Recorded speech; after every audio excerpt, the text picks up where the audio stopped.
Salut à toi, futur motion designer, c'est Alban, formateur en motion design, et aujourd'hui on se retrouve dans une nouvelle vidéo dans laquelle je vais te montrer comment animer une ligne sur After Effects. Et je vais aussi te montrer une petite astuce pour dynamiser du coup tes vidéos en motion design en faisant des petites bulles, des espèces de petits pops là, à droite à gauche, comme tu as pu le voir juste avant. Donc voilà, on va voir tout ça dans ce tuto aujourd'hui, mais juste avant je voulais te demander si ma chaîne te plaît, et surtout si tu as envie d'en apprendre toujours plus sur l'univers du motion design, de t'abonner à ma chaîne en appuyant sur le bouton s'abonner juste en dessous, et en activant bien la petite cloche pour être prévenu en premier à chaque fois que je publie une nouvelle vidéo. Aussi, je te préviens tout de suite, tu as accès à une conférence en ligne gratuitement dans la description. Donc en fait, cette conférence en ligne, ce sont les 5 étapes pour devenir freelance motion designer et gagner 5000 € par mois.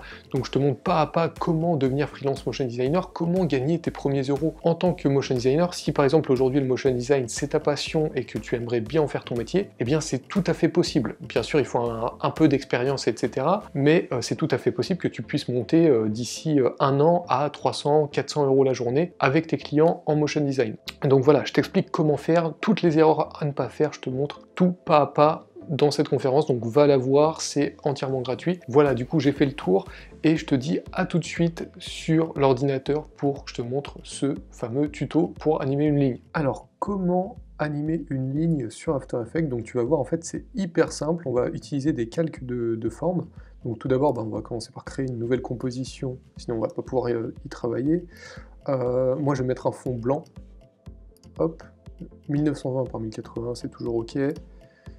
Et donc maintenant on va créer notre ligne. Donc en fait ça va être hyper simple, on va prendre l'outil plume. Donc sache que cette technique là tu peux la faire avec toutes les formes possibles, tant que c'est des calques de forme. Donc c'est à dire que là tu peux animer une ligne avec le rectangle avec les coins arrondis, l'ellipse, etc. Tu peux animer, excuse-moi, un trait, enfin une ligne avec absolument tout ce que tu veux tant que c'est des calques de forme. Et je vais te montrer comment on fait. Bon, moi pour exemple je vais prendre l'outil plume. Donc par exemple, qu'est-ce qu'on peut faire? On va faire une jolie boucle. Donc on va faire une boucle, écoute, hein. Hop. On va essayer de faire une boucle pas trop moche. Parce que faire des boucles belles du premier coup avec l'outil plume, c'est pas évident.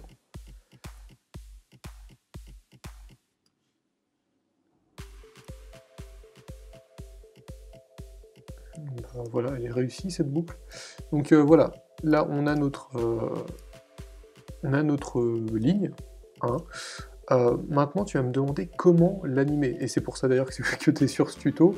Donc là en fait tu vas aller ici, tu vas ouvrir ça, et ce qu'on va faire dans un premier temps, parce que ça c'est un truc que j'aime pas en fait, et c'est les coins carrés comme ça. Moi j'aime pas, j'aime bien quand c'est arrondi, ça fait plus cool quoi, c'est moins brut. Donc là en fait tu vas dans forme, et ensuite tu vas dans contour, et dans contour ici tu as extrémité de ligne, et tu sélectionnes extrémité arrondie. Et là tu peux voir que les bords de chaque, enfin pas les bords mais les extrémités de chaque côté sont arrondis. Donc ça c'est super sympa. Et maintenant que c'est arrondi et que c'est un peu plus sympa, ça c'est un détail, hein, t'es pas obligé de le faire pour animer ta ligne, mais maintenant pour animer la ligne, il va simplement falloir ajouter, aller dans ajouter ici, et faire réduire les tracés. Et là tu vas avoir une fenêtre qui va s'ouvrir en dessous, ou si tu as sélectionné par exemple la forme, ça va s'ouvrir dans la forme. Là par exemple si je ferme la forme, tu vois, c'est ici. Donc là, il faut quand même que je t'explique rapidement ce qui va se passer.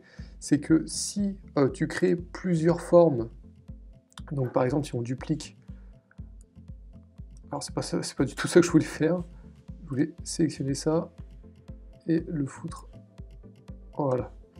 Tu vois, par exemple si tu as plusieurs formes et que tu as le réduire les tracés qui est dans le contenu ici, ça va réduire les tracés de toutes les formes que tu as mis. Donc par exemple là tu vois, si on va ici, tu vois ça fait une animation similaire, parce qu'en fait ça prend en compte tous les tracés. Alors que si par exemple le réduire les tracés, tu peux le glisser dans ta forme 1, et maintenant il faut que tu ouvres ta forme 1 et tu vois qu'il y a réduire les tracés ici. Et ça va appliquer la réduction de tracés uniquement sur la forme 1. maintenant que l'exemple est terminé, hop, je vais pouvoir supprimer cette forme 2, et maintenant on va pouvoir tout simplement animer un tracé. Donc en fait c'est hyper simple. Donc là tu vas commencer par cliquer sur fin, hop, et là tu vois que ça a créé une image clé. Donc là par exemple tu vas aller à 2 secondes, tu vas la mettre à 2 secondes, et là ensuite tu laisses le curseur à 0 et tu baisses à 0, tout simplement, et voilà, tu as animé ta ligne. Donc c'est aussi simple que ça. Après bien sûr tu peux faire des petits détails, comme par exemple là tu sélectionnes les 2 clés, tu vas dans l'éditeur graphique, et tu peux faire un beau lissage de vitesse, en exagérant un peu. Et voilà, en fait ça va aller lentement au début, puis rapidement au milieu, puis lentement à la fin. Et ça fait beaucoup plus sympa. Alors il faut que je te montre d'autres choses, parce que certes tu peux animer des lignes comme ça, mais tu peux aussi les faire disparaître. Donc par exemple, d'ailleurs je vais revenir avant, voilà, je fais commande Z, toi tu peux faire CTRL Z si tu es sur PC pour revenir à l'état initial de tes images clés sans lissage de vitesse. Donc là par exemple ce qu'on va faire, c'est qu'on va faire cliquer sur le début ici, on va aller sur l'autre clé ici, et on va mettre 100%, et ce qu'on va faire, c'est qu'on va décaler la clé de fin. Voilà, et là en fait, ça va, le trait va apparaître au fur et à mesure, mais il va aussi disparaître au fur et à mesure. Tu vas voir de quoi je veux parler. Hop.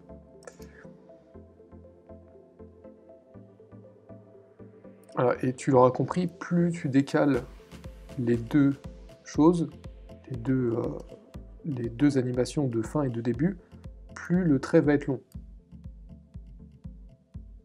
Voilà. Donc là, par exemple, si tu resserres, si tu laisses une image, ça va laisser l'équivalent d'une image. Donc par exemple, là, il y a une image environ, et tu vois, ça fait juste un espèce de petit verre qui se balade. Et du coup, on va laisser un peu plus longtemps, et ce qu'on va faire, voilà, c'est qu'on va à nouveau aller dans l'éditeur graphique. Donc là, tu as tes 2 tracés. On va sélectionner tout ça, et on va hop, tirer un peu là-dessus, et tirer un peu sur... Oula, alors là, le problème c'est qu'on voit pas les images là. Putain, c'est pas du tout ça que je veux faire. Pourquoi on voit pas les poignées en bas? Là il y en a une. Dis-moi que je peux la choper. Ah putain. Écoute, on va tirer comme ça, c'est pas grave. Hop. Voilà. Et là du coup, tu as une petite animation sympathique. Et du coup, je voulais te montrer aussi une autre chose. Donc je vais commencer par brancher mon Mac. Hop. Parce qu'il baisse vite quand je suis sur After Effects, la batterie commence à être fatiguée. Et ce que je voulais te montrer, c'est une autre façon d'animer des traits. Donc là, voilà, tu as un petit exemple. Maintenant, ce que tu peux faire, c'est continuer du coup à créer des formes dans le même calque de forme. En fait, tu peux créer plusieurs formes. Et ce qu'on va faire, c'est qu'on va, par exemple, qu'est-ce que je peux te montrer? Je peux te montrer une petite animation de trait en mode pop-up. Donc attends, je vais te montrer comment ça se passe. Donc en fait, tu prends l'outil plume, là tu vas, par exemple, faire ça ici, et tu vas faire un petit trait, hop, et du coup là, ça va prendre exactement les mêmes couleurs et tout que ton trait de base. Donc là, en fait, ce qu'on va faire, on va aller dans forme 2, et on va prendre exactement, donc là, on va faire extrémité arrondie, et ce qu'on va faire maintenant, c'est une animation de trait sur une réduction de tracé sur le forme 2, donc sur la forme 2, excuse-moi. Donc en fait, là, tu sélectionnes forme 2, et tu fais réduire les tracés, et voilà, là, ça glisse directement réduire les tracés dans ta forme 2, et ça ne va pas s'appliquer à l'autre, à ta première forme. Donc là, en fait, tu vas faire la même animation. Donc en fait, moi, pour aller plus vite, ce que je vais faire, c'est que je vais faire U, je vais copier ça en faisant commande C, puis je vais aller dans forme 2, réduire les... oui, c'est ici, hop, donc là tu sélectionnes ça, et normalement tu peux l'appliquer, voilà, comme ça. Et là on va voir ce que ça donne l'animation, mais en fait il faut que ce soit déjà plus court, ça je le sais, il faut que ce soit beaucoup plus court que ça, il faut que ce soit plus resserré que ça. Voilà. Hop. Il faut que ce soit quelque chose de dynamique. Là, on va voir si... non, ça va, c'est pas trop moche dans l'éditeur graphique. Et là... Alors là, tu vois comment ça rend, en fait. Ce qu'il faut modifier, là, tout de suite, en fait, c'est le début. Au début, il faut que ça arrive rapidement. Donc, l'éditeur graphique, on va l'orienter plus comme ça. Et en haut, on peut tirer un peu comme ça, voilà. Et là, ça va faire plus pop. Ouais, bon, tu vois, c'est encore beaucoup trop lent. Donc ça, il faut que ce soit... En fait, ça, on fait ça pour les animations. Par exemple, quand tu as un truc qui apparaît, tu peux faire des petites animations comme ça au coin. Et ça dynamise ta vidéo et ça va donner du mouvement et ça va donner un côté super sympa. Donc là... Alors, est-ce que c'est mieux, là, du coup? Voilà, là c'est déjà mieux. Alors, j'ai fait enregistrer, ça c'est un réflexe que j'ai. Et maintenant, ce qu'on va faire, c'est qu'on va pouvoir dupliquer cette forme 2. Donc là, en fait, tu vas sélectionner ta forme 2, et tu vas faire commande D, ou CTRL D si tu es sur PC, et du coup, tu vois que ça l'a dupliqué. Alors maintenant, tu peux la déplacer, du coup. Donc là, ok, j'ai pas chopé le bon truc. Donc en fait, si tu veux, tu peux zoomer, parce que des fois, c'est un peu chiant. Hop. Tu sélectionnes ça, et tu essayes de prendre vers ici, voilà. Et comme ça, au moins... c'est sélectionné. Donc maintenant, en fait, ce que tu peux faire, c'est la resélectionner et faire une rotation. Ah oui, mais du coup, ça prend forcément la base de tout le calque de forme en rotation, donc ça, c'est pas terrible. Du coup, les petites animations comme ça, tu peux les faire dans un autre calque de forme. Tu peux en créer un autre, au lieu de faire comme ça. Donc là, en fait, ce qu'on va faire, c'est qu'on va modifier manuellement, donc c'est-à-dire qu'on va sélectionner... Alors attends, on va prendre l'outil plume, ça va être plus simple, voilà, comme ça. Et là on reprend V, donc l'outil de sélection. Et ce qu'on fait, c'est qu'on met simplement le trait à l'horizontale comme ça, à peu près la même taille que l'autre. Voilà, et ce qu'on va faire, c'est qu'on va faire pareil, donc on va prendre ici, on va faire commande D, on peut le placer ici si on veut, pour que ce soit dans l'ordre. Et on va prendre comme repère ça, hop, on va resélectionner ici, et on va essayer de faire à peu près la même taille. Voilà, je pense que c'est pas trop mal. Et on va essayer de faire une espèce de petite croix comme ça. Et du coup là, ce qu'on va faire, c'est qu'on va faire commande D, encore une fois avec celui-là. Et on va mettre à la hauteur ici pour que ce soit bien aligné. On sélectionne une clé pour désélectionner les deux clés, et on resélectionne celle-là. Et on essaye de faire à peu près la même taille. Et maintenant, du coup, ça devrait être cool. Voilà, on a notre petite croix à peu près. Après, si tu veux, tu peux t'amuser à faire des choses plus précises. Là, on va pas s'amuser, hein, c'est un petit tuto, du coup, on va rester cool, hein, on va pas rentrer trop dans les détails. Et tu vois que ça fait une petite animation d'explosion, on va dire, de croix en quelque sorte. Donc voilà, je t'ai montré du coup deux façons d'animer des traits sur After Effects. Donc si tu veux, tu peux aussi dupliquer tout ça en faisant commande D encore une fois et en mettant ça tout en haut, voilà, pour que ce soit plus organisé.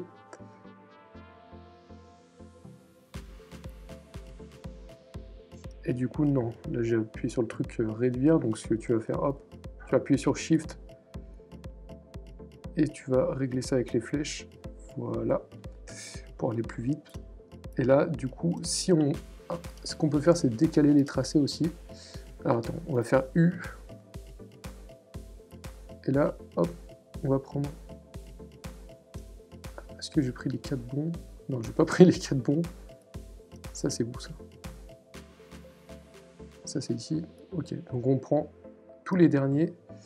Et ce qu'on fait, c'est qu'on peut le décaler comme ça. Hop. Et du coup, ça va apparaître juste après. Donc tu vois, tu peux animer de plein de manières différentes les tracés sur After Effects.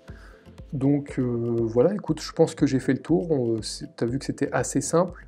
Et voilà, j'espère que cette vidéo t'a plu et on se retrouve tout de suite devant la caméra. Donc voilà, tu as vu comment animer une ligne sur After Effects, ou même des lignes plutôt, parce que tu as vu que en fait les espèces de pop là, bah, c'est aussi des lignes. Donc voilà.